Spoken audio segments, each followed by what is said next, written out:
there's a lot said in modern times around mental health issues, particularly with males. And from my own experience, one of the aspects that I've come to understand around this is males' reluctance to appear vulnerable. You know, big boys don't cry. We're Yeah. conditioned from an early age to hold this line about don't show weakness, and don't give in, never come second, win at all costs, and all this pressure. So it's a deep and fascinating conversation, and one that I'm delighted to say I'm joined by Andy Ravenscroft, who is a medical professional, even though he's retired.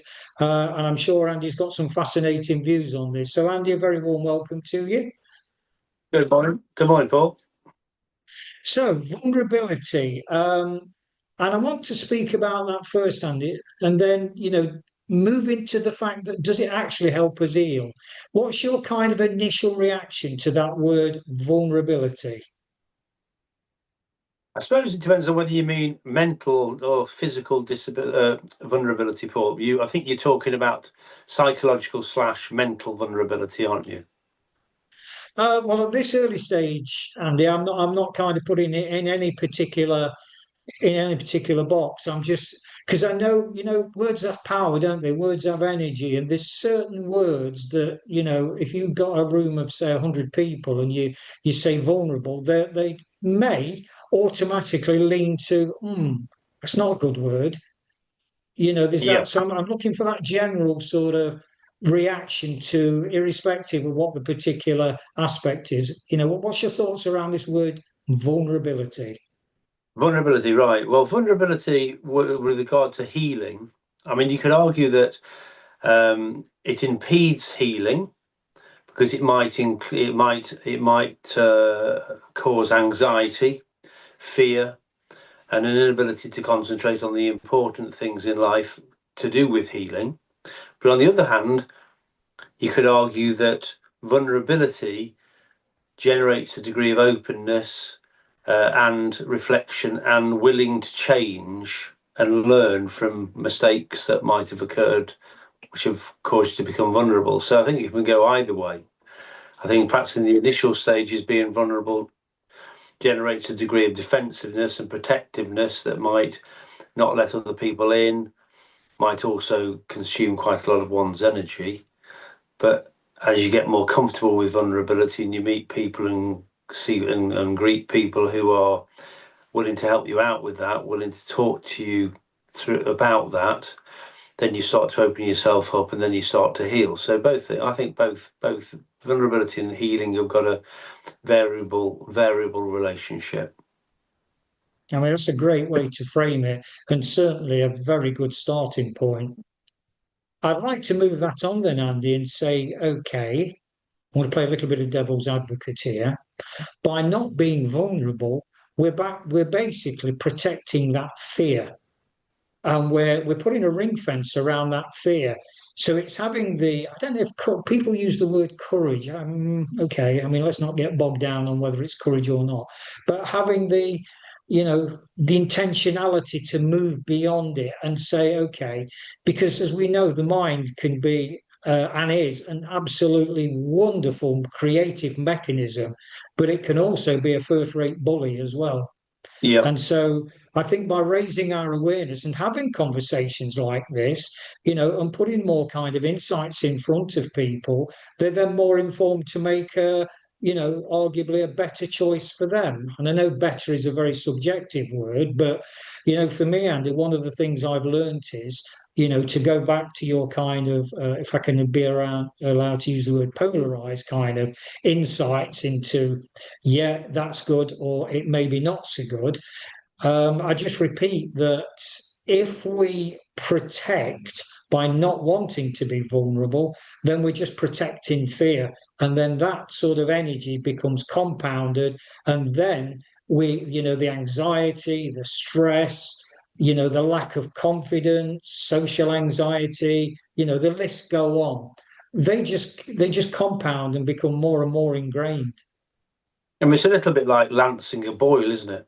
I mean, if you don't release it, then the pressure builds, the infection gets deeper. I think that I mean, I like to think that I'm sort of fairly good at talking to my friends. Got lots of mates. Often a problem shared is a problem halved, isn't it? Sometimes you get somebody else's perspective on your particular take on things, the reason why you might feel aggrieved, the reason why you might be feeling anxious, angry, whatever. It's useful to share it with other people to expose yourself as being vulnerable. To expose yourself as not being perfect, to expose yourself as having flaws, and then other people can give them. You might not agree with their perspective, but you've shared it, and it's starting to become something that, and then they share things with you, and then suddenly you've got a sort of a little mesh of a soup of vulnerability and help and support, haven't you? That's why I've always found it useful to share things, because then you find that you're sharing things with others, and it's mutually useful.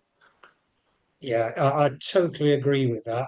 I would put a slight caveat on that, Andy, that, particularly with family and friends that are close to us, they become our kind of pseudo experts overnight, Yeah, particularly family at the risk of sort of, yeah, being divisive. But, you don't want to worry about that. If you just do this, you'll be okay. yeah, yeah, And yeah. it almost trivializes the kind of pain that someone might be in.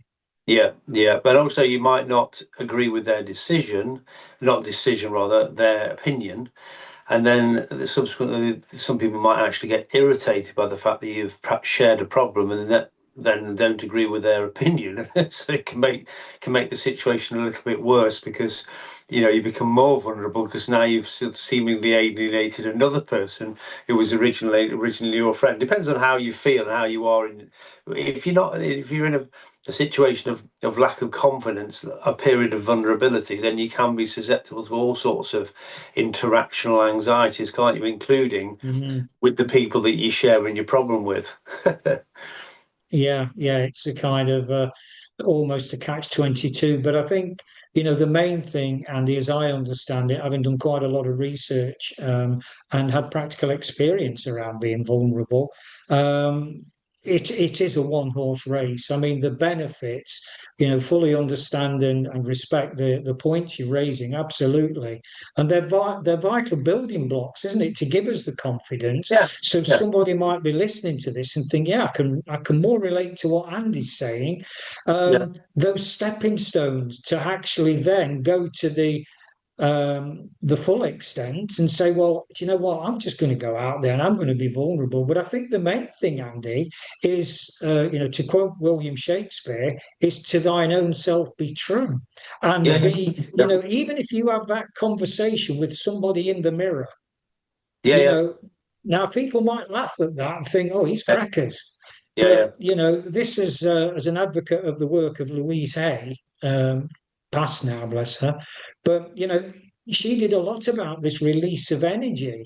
And yeah, yeah, yes, it's great if we can sort of have that dance with somebody that we really trust, and they know that, and we know they're not going to judge us, and we release that energy. Because to go back to your analogy, Andy, of lancing a boil, absolutely spot on. I think it's a graphic, but a very good analogy, because we're letting that badness out. And mm, that initial thing is, I mean, not that I've ever had a boil lanced, I don't think, but I can imagine it to be initially quite painful. When yeah, that scalpel touches yeah, that sort of yeah, infected area. yeah, But, yeah, in a few seconds, I mean, I'm surmising now, I don't know, but a yeah, few seconds, a few moments, minutes, whatever it is, the pain's gone. It's yeah, alleviating at least. yeah, yeah, yeah. I mean, I think vulnerability. Just thinking about it as well. I mean, when you talk about vulnerability, it's almost sort of as if we're talking about emotional things, but also it also applies to things like you say, be true to thine self. Saying to people, "Oh, I don't know. I'm not a very good footballer, or I'm not very good with computers, or actually, there's no point asking me to cook because I'm not a very good cook." As opposed and but that warms people to you. You know, you suddenly got some flaws. You're not perfect. You know, they perhaps better than you at certain things, which makes them feel good, and and your connection grows, as opposed to, no, I'm a really good cook, no, I'm a really good footballer, actually, or even worse, not wanting to engage in activities or talk about things that you're not good at for fear of not being very good in front of other people. You know, I've seen that so many times in people who haven't got many friends because they're so obsessed with sort of almost being the best that they don't open themselves up and they don't listen and they don't learn anything. You know, so I think vulnerability can be being vulnerable, just exposing your true self to the world, isn't it? In all sorts of guises, whether it be emotional after a bereavement or a divorce or a relationship separation, or just in general company, talking about who you are. Yeah. Listening to you speak there, a word came to mind: expectation. We put so much pressure on ourselves. We're conditioned from early ages, as I alluded to at the top of this conversation, around achieving things and being certain things. We learn behavior from, adults, mainly our parents, and then teachers, senior people that, we've almost led to believe we've got to hit the ground running and trust these people because Yeah, one, they're adult, and two, they're professionals. yeah, yeah, yeah, yeah. Well, Those, yeah, when I look at my own turbulent journey from childhood, Andy, people used to say there's something wrong with him because I never bought into that. yeah, yeah. I challenged everything, and I don't know why I did it, but I tell you what, I'm glad I did Mm, because it's a question of intentionality. Most parents, we would hope, would pass on good advice for the right reasons to their children. And that goes without saying. But the reality is, for me, that advice doesn't make it right and it doesn't make it wrong. It makes it the parent's truth on the model of the world that they see. exactly. Yeah, yeah, yeah. No, I And agree. I agree that. I mean, when you think about it, if there is such a thing as a an incorrect way of going about things or being in the world or being in society, it could be that your great grandfather passed it down to your grandfather, passed it down to your father, and it's all been a bit misdirected. But like you say, that's your truth. You know, it's my father or my mother saying that. That must be true. But it's only when you get older that you reflect perhaps on the way what things have said, friends have told you, or partners have told you, or parents have told you, that you realise that actually it's not necessarily the truth. You know, so like you were saying, that maintaining the degree of vulnerability, listening to other people, sort of increases your range of experience, doesn't it? And increases your chance of having a more balanced approach, and a more open one, and one without deep pain. You know, so because there can be deep pain running through the family. You know, so I think, yeah, it's true. Yeah, the parental truth isn't necessarily a parental truth, is it? It could just be a parental opinion, a single person's opinion. yeah. What's your thoughts, Andy, on what I've said, flirting with the Louise Hay concept of having a conversation with the person in the mirror? Yeah, I think that's a good idea. I think that's a good idea. I mean, I don't like looking in the mirror, particularly now. I'm over 60. But, you know, it is a funny experience, isn't it? I was just talking to my partner, actually. We were just joking about how she was drying her hair in front of the mirror and seemed to be making a particular face, as if trying to kid herself that she was somebody that she's not, that she looks different than she normally looks. You know what I mean? So sometimes you're actually trying to kid yourself in the mirror instead of sitting there and looking at yourself and thinking warts and all. You're sort of changing your aspect, or you're covering something up, aren't you? Just to sort of make even to yourself, make yourself look better.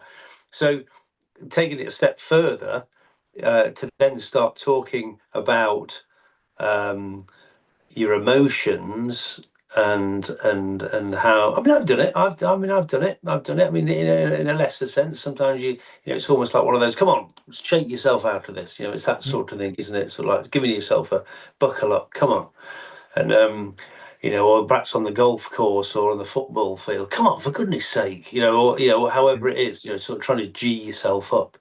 So it's a similar sort of thing. But yeah, I think looking in the mirror probably a little bit more intense than that, isn't it? But yeah, I have done it. Yeah, I think it's a good idea. It's a good idea. Yeah, get a true idea because we don't tend we're the people who see ourselves the least, aren't we? Literally see ourselves the least. Yeah.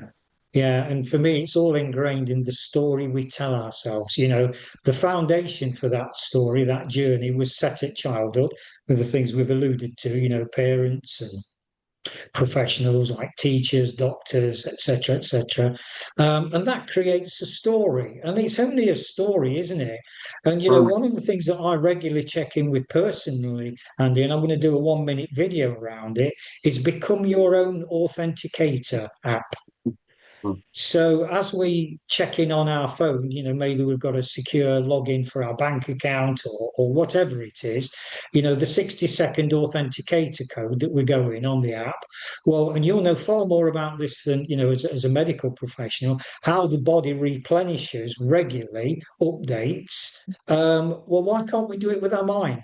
Why have Mm. we got to hang on to old fear that we've inherited from childhood, which is a belief, it's a belief that we've decided is true. Why? Because, well, my grandmother told me that, and I love my grandmother, and she was great, and she always had my back.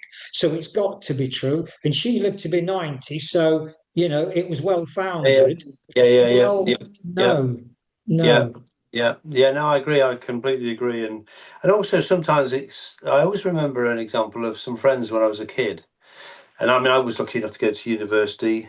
They probably could have gone to university, but their parents were sort of, when I was in sixth form, were actively discouraging of them going. There was no support for them possibly going. It was like, well, why would you want to do that? And that was based on the fact that they hadn't gone, So, and perhaps, I don't know whether it was something to do with the fact that if their children went to university, then they might feel inferior to their kids, or they might lose their kids to a more educated, whatever it was. But it was a detrimental opinion in my opinion. It was, I mean, they were very close, but it was a bit too close in that case because they took their parents' opinion on board and seemingly never wanted to go to university as a result. I mean, that's just a simple example, but you know what I mean. It wasn't a Yeah, very fruitful interaction in that particular aspect. Um, so yeah, no, I think you're right. I think the idea that you can grow down this very narrow channel of family and sometimes I suppose. I mean, I was the first person in my family to become divorced. I mean, nobody had been divorced in my family, so nobody knew how to deal with it. Nobody knew what it meant. Nobody knew what the abyss was like outside of that. After that, um, my ex-wife, her family was full of divorcees, so she knew there was survival after divorce. She knew mm, that life after divorce. So yeah, life experience just taught me that this new life experience of divorce taught me about divorce and what more going back into being on my own again and becoming more resilient and how you can survive after that sort of turbulence. Um, Whereas, sometimes you're not exposed to that sort of escape. It's like almost like an escape from the conformity, isn't it? Or convention. yeah. You're drifting along this conventional route, and suddenly something shoves you off course, and you grow as a result of that. Yeah, when you were speaking there, it made me smile a bit because it brought back a memory when I started my academic journey at the age of 31. And one of the things that propounded through the backyard of where I come from, an inner city council estate, was boys like you don't go to uni. We go to prison or we die young. Yeah, I yeah, mean, yeah. that's a belief, and that Yeah, was yeah, yeah, ingrained. yeah. And I'm talking about the Yeah. mothers of some of the guys that I grew up with as well. Yeah, yeah. You need to go and get yourself a job in the brickyard because that's what Yeah. everybody else does. Yeah, yeah, exactly. I know. So it's just, and yeah, I mean, it's a fine balance between not having unrealistic expectations and putting too much pressure and expectation on people, because the corollary is, in a way, is that once generation after generation have started to go to university or do whatever and have become successful or whatever, or however you want to term successful, there's almost like a different pressure on their siblings to go to their children to go to university, whereas in fact they might not be able to. So but it's just having the openness to talk about it, and be open minded to all possibilities, isn't it? As opposed to very close minded. Why would you want to do that? Why would you want to do that? Well, I might want to. That's the important thing, is I might want to. Can you not entertain that idea? So Hmm. There's a train of thought, Andy, a very strong, powerful, consistent train of thought that the choices we make in life, and I'm going to be deliberately polarizing here, are down to fear or love. What's your mm. thoughts on that? Say that again, Paul. Just repeat that. The choices that we make in life, it's a conscious decision, almost kind of hitting a crossroad to say, am I going to turn left or am I going to turn right? One of those roads is the road to fear. It's a constant fear. And the other one is the road to love. Well, you mean that you make decisions based on love or fear? Yeah, it's kind of being aware that, you're creating a model. I guess you're creating a story. You're conceptualizing, how your life is. Metaphors are very strong, obviously. And the one I've used there, do we turn left or do we turn right? Now, the irony is, even if we turn, say, right down the road of love, part of that, paradoxically, is there's still going to be fear in there, but we've got a far better relationship because we know our primary relationship is with love, self love first and foremost. I accept myself. I can look in that mirror and say, yeah, do you know what, Paul, your ear might have dropped out, or you've got grey ears, or whatever, or you don't look as handsome as you used to when you was 20. Not that I ever thought I was handsome then, but and that brings us on to humour. Um, but this choice, and it's kind of embracing fear within our world rather than letting it become our master. Well, I mean, once again, I think that you can also take quite a lot of that how you make choices from your parents. My parents were very careful with money. Very careful where we went on holiday, just in case it wasn't the B&B that we wanted to go to, or just in case it wasn't good value for money, or just in case it was just that little bit too far for our crappy old car, might break down, that sort of thing.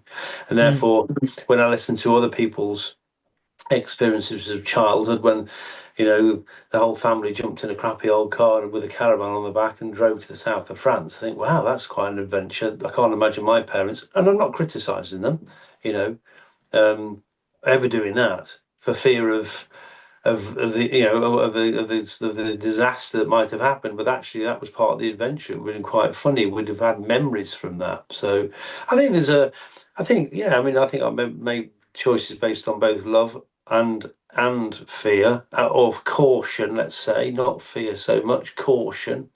Um, and I've also been influenced by partners who perhaps might have been less cautious or more loving, and as a result of directing me, helped me go in one particular direction. So I've always been the sort of person who's taken on board what other people have said. I've always been quite admiring of people who suddenly buy something or do something or go somewhere without seemingly having consulted with anybody else. Because I'm more like the sort of person who would consult with with numerous people about a particular issue and then get completely confused and probably not do it because I've got so many different opinions.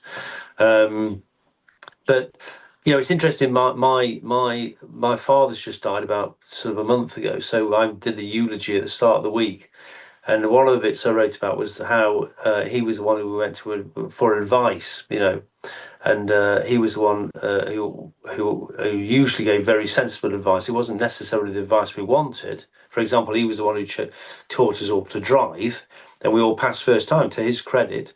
Um, but because he was the one who decided when we were taking our tests, even though we passed first time, we actually passed our tests about 2 years later than all our mates, because he decided that we weren't ready yet. So it wasn't necessarily the advice. But for some reason, I think there was probably a fear of us branching out and taking our driving test early against his advice, just in case we failed. And then he went, "Hang on, told you." So there's also that, isn't there? There's the fact that people, you don't want to go against general opinion or what you think might be general opinion, in case you get found out to be wrong, and then for some reason sort of perhaps slightly embarrassed about it. So now I made choices based on both fear and love. Definitely, I reckon probably more fear, more caution. I've definitely made more decisions based on cautionary decisions, gone down a road of caution and statistical safety, if you like, put it that way, as opposed to, um, I met this girl in Peru and I'm moving there. That sort of, you hear these people, don't you?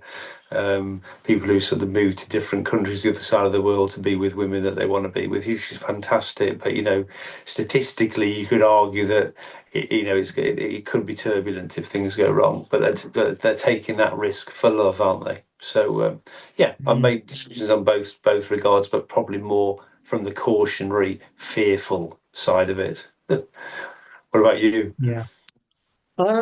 Yeah, just to sum up, I mean, my approach, and I'm not saying it's been conventional, it's certainly been based on survival in more latter years, that search for freedom. Yeah, And of course, to have freedom, you've got to have informed choices. yeah, yeah, But for me, I'm very much the opposite, Andy. I go with my heart. I go with yeah, my heart. I go with my intuition a lot. yeah, And I think irrespective of which perspective we come from, when we go for whether we go the more scientific approach, as you have alluded to, or the more intuitive approach, none of it's fail safe. But I no, think that's where it brings in do you know what? This game of life that I've been given the immense privilege to enjoy in all its weird and wonderful guises, I'm going on that journey of discovery. And you yeah, know what? I might fall over physically or metaphorically, but I'm going to get back up. And I think, if I could encourage, and I do encourage clients and listeners to listen to one particular song, and as a music lover, and there could be many, but it's that iconic ballad from Dame Shirley Bassey, "This Is My Life." And I'm yeah, not going to yeah, elaborate on it, but I'd ask people to just have a listen, and how she says, no matter what you throw at me, I'm getting back up because this life is worth living, and I've got love to give, love to receive, and that's the answer to it all. yeah, yeah, yeah, yeah, yeah, yeah. Any final thoughts, Andy, before we sign off? No, Paul. I'm hoping to be full of love today because it's Father's Day. Happy Father's Day. Thank you. Yeah. Likewise. So there you go. So no, the sun's shining, and you're right. Life's there for living. We've got a health, haven't we, at the moment? With the passing of my father and the sort of relatively poor quality of life he had in the last 3 years, I'm going to make the most of it by trying to keep fit. It sounds like a cliche, doesn't it? But it's true. Keep yourself fit mentally and physically and make the most of it, because one day you might have a choice but not to be able to do that. And that's why we've got to make the most of it while we can. So yeah, good to talk to you. Likewise. And my parting words are very simple to viewers of this conversation, this dance, as I call it, this exchange of energy. If the story you're currently involved with doesn't serve you and it's causing you pain, change it. And Change it's a it. bit like reading a book. If you don't like the book, what do? You put it down and you pick up another one. And Yeah, it's as simple as that. yeah, yeah. So we'll leave it at that, Andy. Thank you very much for your time, for your You're shares. welcome. Always a pleasure. And And you. viewers, we'd love to hear what you think about this. Give us some feedback. Subscribe, like, comment, do what you feel is appropriate. But we'll sign off and leave it there. Speak to you soon. Take care.